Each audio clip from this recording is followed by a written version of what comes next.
Cet événement organisé par des mouvements de la droite, de l'extrême droite européenne au Parlement européen, le MAC au Parlement européen, l'invité de marque de cette journée, Farhad Mahani, le célèbre et fameux Farhad Mahani. Moi, ce qui m'a vraiment un peu inquiété et choqué sont les propos de Nicolas Bey sur le régime algérien. Je tiens à saluer le président du gouvernement Camille en exil, monsieur Ferhat Mehni. Le gouvernement actuellement en place et depuis trop longtemps en place à Alger est un gouvernement dictatorial, marxiste, et qui est à la fois francophobe et kabylophobe. Donc c'est le gouvernement algérien qui est désigné par l'eurodéputé Nicolas Bey comme étant francophobe, kabylophobe. Il le compare à la Corée du Nord et c'est l'un des pays les plus fermés du monde. Et le soutien qui a été formulé à Nicolas Bey au MAC, la démonstration éloquente qu'il y a une véritable alliance, une connivence entre le MAC, entre le mouvement séparatiste, le MAC, et l'extrême droite française et européenne. Et c'est l'une des grandes défaites du régime Tebboune. Le régime Tebboune a échoué magistralement à isoler le MAC, à le délégitimer et à le discréditer. Le danger, c'est que ces lobbies politiques risquent de convaincre certaines puissances mondiales comme les États-Unis d'Amérique qu'en Algérie, il y a une minorité kabyle, chrétienne, opprimée, et que donc les ingérences étrangères seraient justifiées, qu'une politique anti-algérienne serait justifiée. Cet événement organisé par des mouvements de la droite, de l'extrême droite européenne au Parlement européen, effectivement, le Parlement européen a organisé au cours du... Alors, ce n'est pas le Parlement européen qui a organisé, parce que j'ai vu malheureusement, il y a eu pas mal de mauvaises interprétations à ce sujet. L'événement, hier nous en avons parlé dans cette émission, le MAC au Parlement européen, les fruits pourris de la répression, bête de Tebboune. Voilà l'émission. Vous avez été d'ailleurs très nombreuses et nombreux à l'avoir suivi. Et je vous remercie énormément. Alors, c'est pas le Parlement européen qui a organisé un événement auquel le mouvement pour l'autodétermination de la Kabylie a été associé. C'est un député européen, c'est plus exactement un député français, Nicolas Bey, du groupe des parlementaires européens ECR, qui a été à l'origine de l'organisation d'une réunion à l'initiative d'une ONG, d'une association qui s'appelle Chrétienté Solidarité. Chrétienté Solidarité est une ONG qui défend les droits des minorités chrétiennes à travers le monde, notamment au Moyen-Orient et en Afrique du Nord.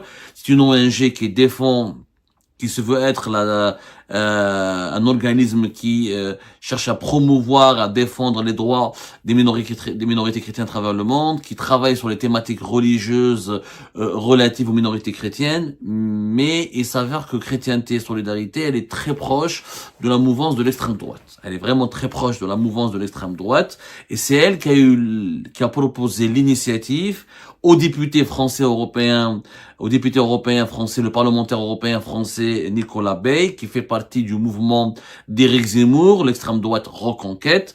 Et ils ont organisé une journée le 11 mars, c'était le mercredi passé, le 11 mars 2026 au Parlement européen à Strasbourg. Je rappelle que le Parlement européen, il a pratiquement 3 sièges, à Strasbourg, à Bruxelles et ailleurs, mais le siège officiel c'est Bruxelles, mais il y a un siège important à Strasbourg où il y a eu des audiences, où il y a eu des auditions qui sont menées, des réunions, des rencontres, même des sessions sont régulièrement organisées aussi à Strasbourg. Donc, le 11 mars dernier, cette ONG, Chrétienté Solidarité, très connue pour sa proximité avec les mouvements d'extrême droite européens, notamment l'extrême droite française, a organisé une journée intitulée « Liberté des minorités en Algérie ». Et les intervenants qui ont été invités à cette table ronde ou à cette journée d'études, à cette conférence, en réalité, sont tous des sympathisants du MAC. Que ce soit le docteur Charlotte Toetti, enseignante à l'université de Lausanne et spécialiste des chrétientés en Afrique du Nord, ce soit Esbou Aït Rassi, président de la Ligue kabyle des droits de l'homme, ou l'invité de marque d'ailleurs.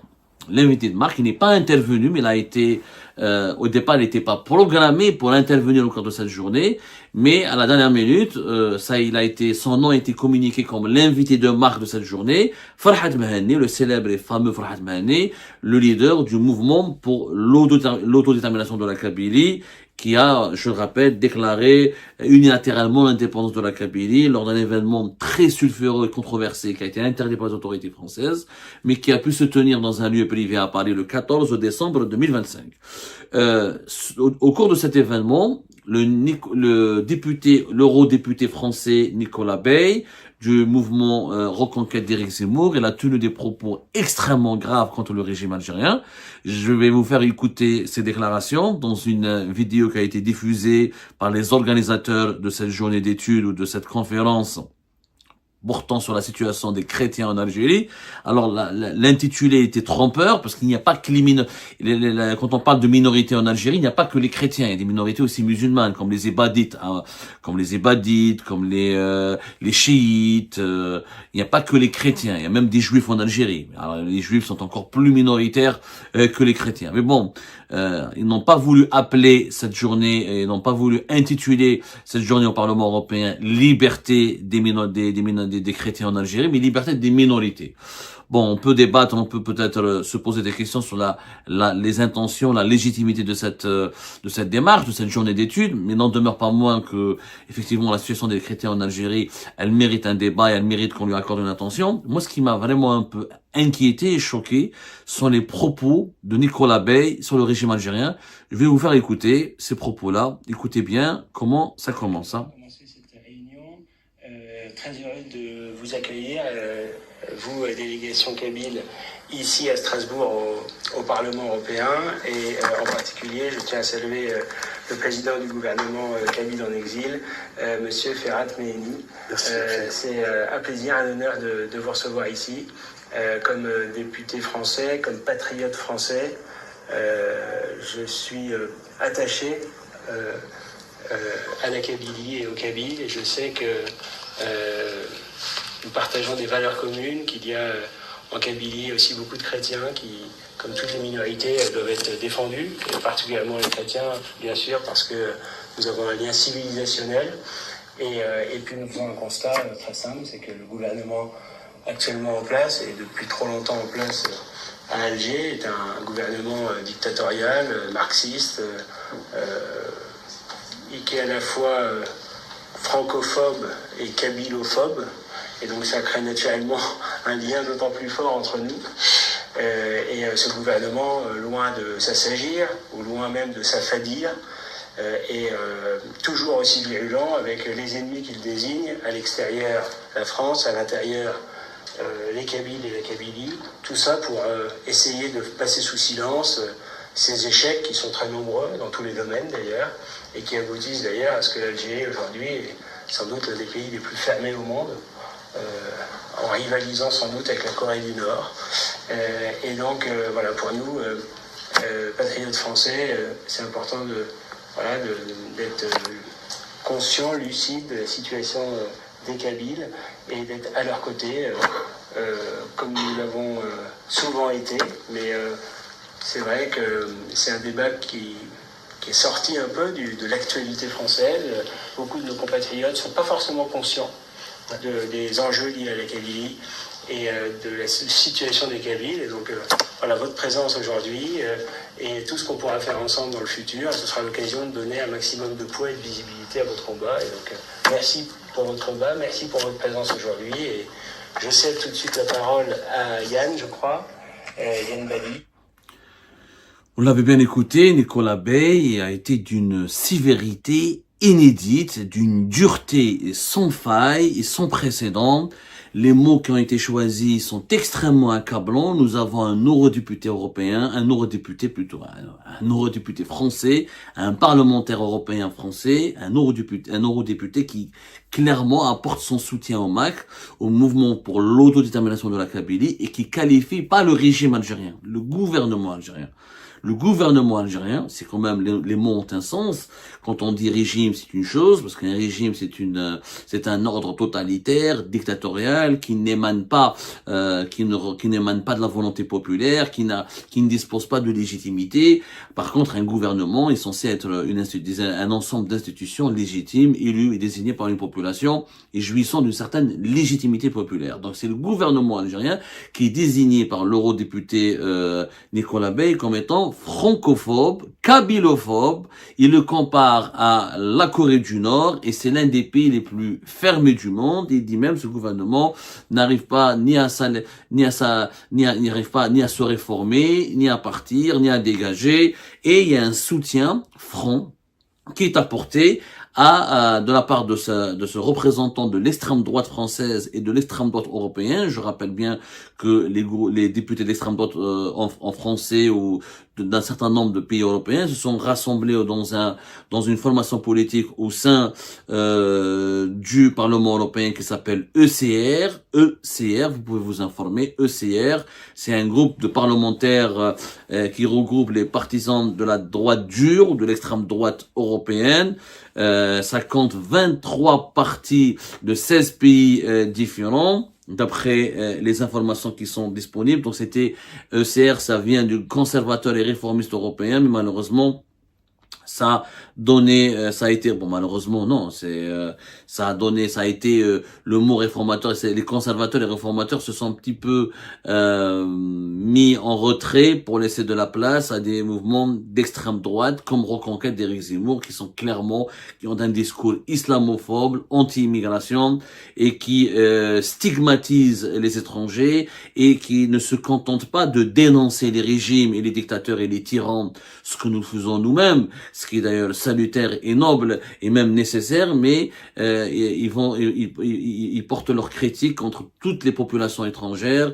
Ils conçoivent l'Europe comme étant une forteresse infranchissable qui doit rejeter tout ce qui vient du Maghreb, tout ce qui vient du monde musulman. Ils conçoivent l'islam non pas comme une culture étrangère qui peut apporter une valeur ajoutée et sa pierre à l'édifice de l'Union européenne, mais comme une menace, comme un envahisseur, comme une invasion culturelle et identitaire qui met en péril l'identité européenne. Donc c'est des positions très extrémistes et très problématiques. Dans cette vidéo, c'est pas les propos en soi dans ce passage, ce que Nicolas Bey a dit. Ce n'est pas, on peut bien sûr, dans l'absolu, si c'était pas un Nicolas Bey, c'était un autre député d'un parti plus modéré, je pense qu'on aurait tous été d'accord sur les propos de Nicolas Bey. C'est un gouvernement dictatorial, etc. Mais kabylophobe, francophobe, et le soutien qui a été formulé à Nicolas Bey au MAC, nous avons dans cette séquence que je vous ai montré la démonstration éloquente qu'il y a une véritable alliance, une connivence, plus qu'une connivence, mais aujourd'hui c'est une alliance entre le MAC, entre le mouvement séparatiste, le MAC, et l'extrême droite française et européenne. Et ça, c'est très inquiétant, et c'est l'une des grandes défaites du régime Tebboune. Le régime Tebboune a échoué magistralement à isoler le MAC, à le délégitimer et à le discréditer. Et cet échec coûte très cher à l'Algérie, puisqu'aujourd'hui, le MAC est récupéré clairement par des partis de l'extrême droite française et européenne qui lui apportent son soutien et qui veulent utiliser la question kabyle. Parce que dire kabylophobe, moi je comprends pas. Moi je vois pas de kabylophobie en Algérie. Je vois des Kabyles qui sont plus au sommet de l'État. Je vois que Mohamed Jebbar, Kabyle, il a dirigé les services de renseignement extérieur. Je vois que Général Oul-Hajj, qui a été promu par la suite général-major, a dirigé la gendarmerie nationale pratiquement pendant presque 3 ans. Donc, on a eu des ministres qui sont kabyles. On a eu un premier ministre qui est d'origine kabyle, Ayman Ben Abdelrahman. On a eu Ahmed Yahya. On a eu des général Toufer qui est d'origine kabyle. Il y a eu des généraux qui sont d'origine kabyle.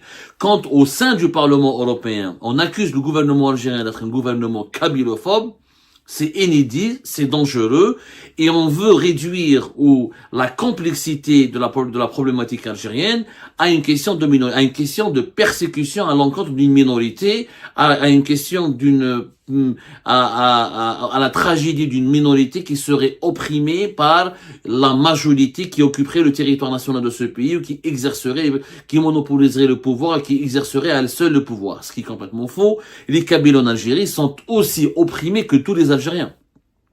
Les Kabyles en Algérie n'ont pas le monopole de l'oppression. Complètement faux. Les Algériens de Tlemcen jusqu'à Annaba, ou là jusqu'à Taref, de Alger jusqu'à Ain ils sont tous opprimés. L'Algérie, nous avons une problématique, non pas d'une oppression ethnique. Non, nous n'avons pas un problème ethnique en Algérie. Il y a des discriminations régionales, il y a des discriminations basées sur les origines, sur le régionalisme, sur la provenance régionale.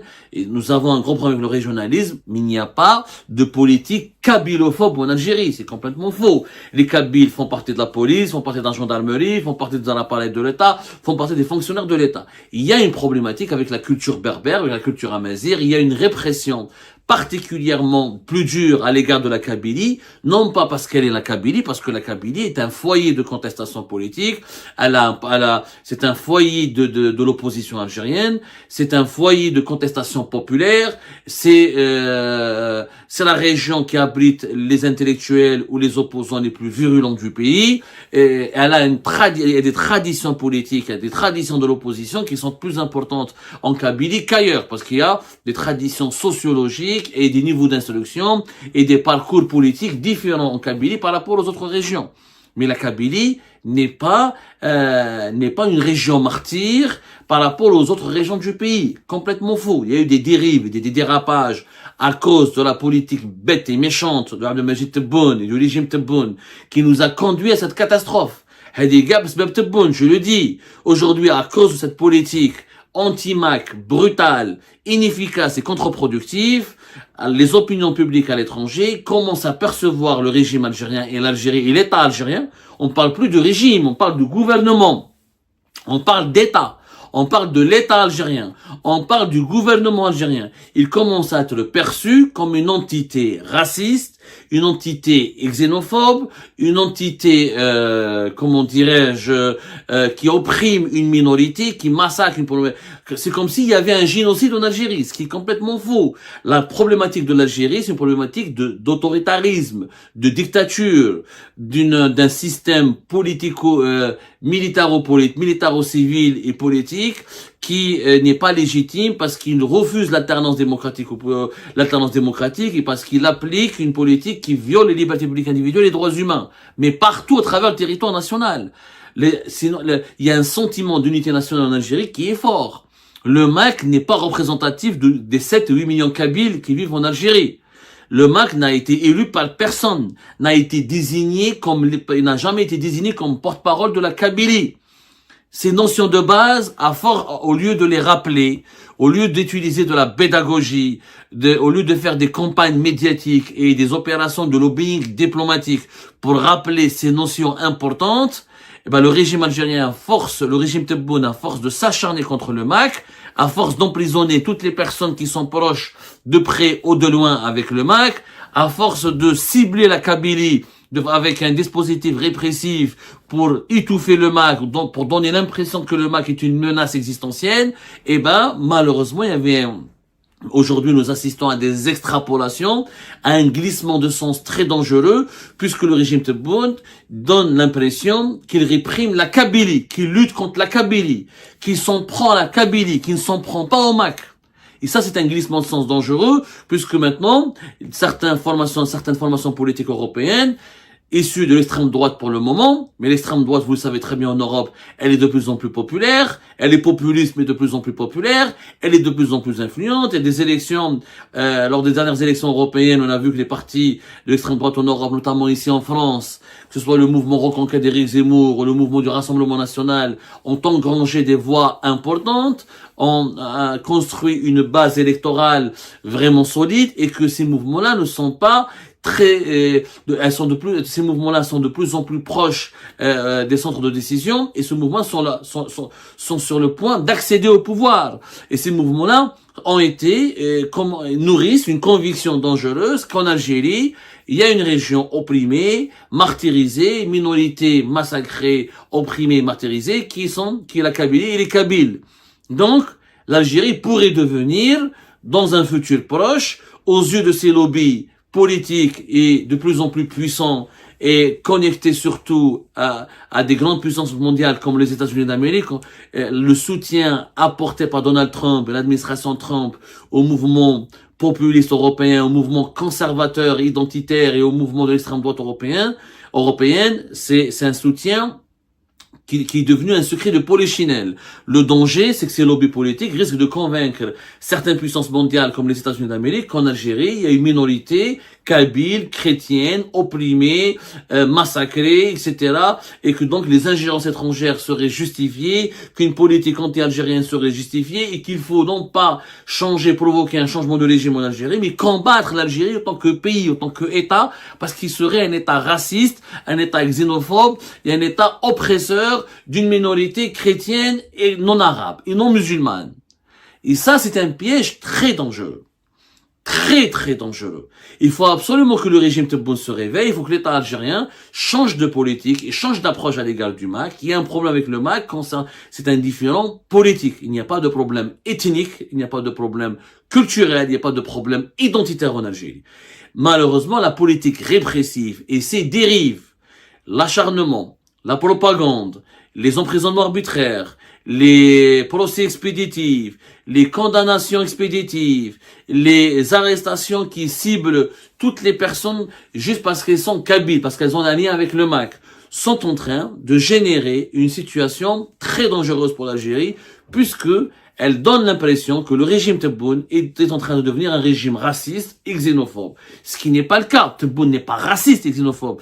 Tebboune veut juste instrumentaliser le MAC pour mater la Kabylie, pour dominer la Kabylie, asseoir son pouvoir totalitaire, parce qu'il sait très bien que sans la Kabylie, il ne peut pas y avoir de mouvement démocratique, des contestations populaires comme le Hirak. C'est le Hirak a été boosté, alimenté. Son principal carburant, ça a été qu'à la Kabylie, les événements de Kharrata, on le sait très bien. La Kabylie est le cœur battant de l'opposition algérienne. Le pouvoir algérien ne s'en prend pas la Kabylie en tant que région ethniquement différente ou distincte. Sinon, il pourrait s'en prendre aussi aux Touaregs, il pourrait s'en prendre aussi aux Ébadites, il pourrait s'en prendre aussi aux Chaouis. Il s'en prend à la Kabylie juste parce que la Kabylie est un foyer de pensée et d'idées démocratiques et progressistes. Il faut pas du tout faire d'amalgame. Ce genre de discours au cœur même du Parlement européen favorise la montée en puissance de certains lobbies anti-algériens qui veulent assimiler l'Algérie à un État dangereux qui menace la sécurité régionale et qui menace la sécurité mondiale parce qu'il pratique un racisme d'État, parce qu'il risque de provoquer une guerre civile, parce qu'il est en train de provoquer un quasi-génocide. Ce qui n'est pas vrai. Je pense que il faut absolument que les partisans du régime Tebboune prennent conscience qu'ils sont en train de mener le pays vers des scénarios cauchemardesques où des puissances étrangères et mondiales très très très fortes et très redoutables pourraient saisir les erreurs et les errances du régime Tebboune pour justifier leurs ingérences et pour justifier une nouvelle politique qu'ils veulent mettre en place contre l'Algérie, mais pas contre le régime, pas pour provoquer un changement au sein du régime, mais pour diviser l'Algérie, pour l'affaiblir définitivement et pour l'entraîner dans le scénario d'une guerre civile ou dans le scénario d'une division inévitable au nom de la protection d'une minorité religieuse et ethnique qui serait différente et qui serait victime de l'oppression exercée par la majorité. Faites très attention à ces manipulations, notre pays court un grand danger. Et ben c'est la fin de cette vidéo les amis, je vous remercie comme d'habitude pour avoir suivi jusqu'à la fin. N'oubliez pas de nous laisser vos commentaires et vos réactions sur la vidéo et de vous abonner à la chaîne si vous n'êtes pas encore abonné. Et merci aussi pour vos commentaires et vos discussions très animées dans la section des commentaires. Donc vous n'oubliez jamais de décortiquer bien un sujet sur tous les points qui ont été abordés dans la vidéo et ça fait vraiment plaisir quand moi-même je ne fais pas de commentaires, je m'appuie sur vous pour que vous puissiez bien expliquer les choses et en faire des discussions civilisées et dans tout le respect possible. Donc voilà, merci beaucoup et à la prochaine dans une nouvelle vidéo. Au revoir.